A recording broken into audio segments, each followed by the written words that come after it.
Hi guys, today video I show you how to cook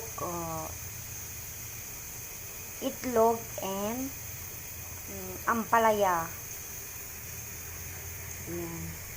Yung itlog ko dalawa nandun lang siya sa ibabad natin yung ampalaya for 20 minutes ng asin, and bago natin siyang lutuin, i-wash natin siya ulit para matanggal yung alat. Yan po siya. Lagyan ko siya ng oil.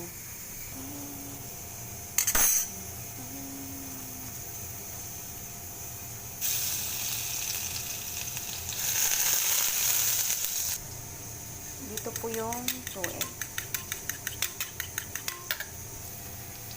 Golden brown na siya.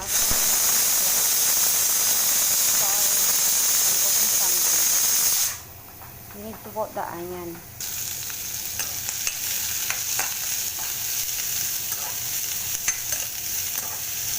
Depende po sa inyo kung gaano nyo gusto yung onion. Let's wait for 2 minutes till the fragrance is coming. Now, mabango na siya. Let's put the ampalaya or bitter sauce.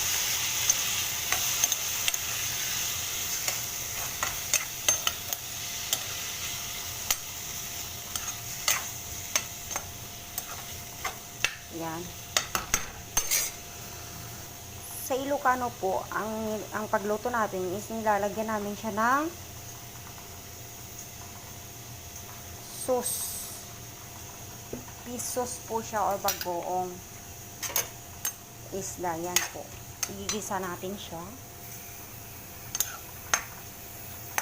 till dry, till cook. I-mix.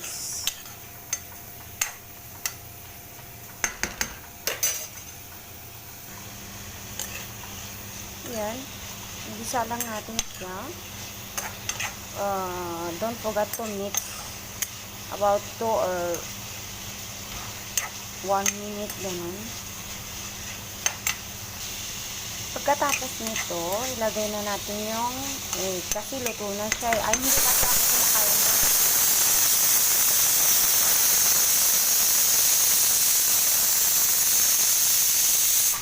ng overcook. So, luto na siya. Let's put the itlog, egg. Yan na po siya, guys. Ihalo natin siya.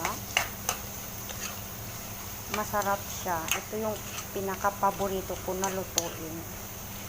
Lalo na sa mga OFW na katulad ko. Mabilis siyang lutuin na pang-ulam natin. Masarap siya, guys. At kung gusto mo, guys, lagyan nyo siya ng pepper. Kasi yun yung wag nyo siyang lagyan ng Ajinomoto or ginisa mix. Hindi yun pwede. Hindi yun maganda sa katawan, sa health natin.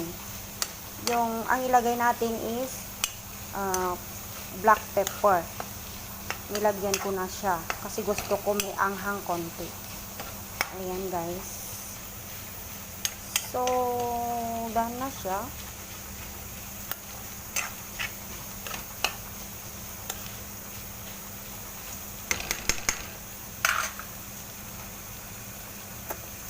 Ayan, guys.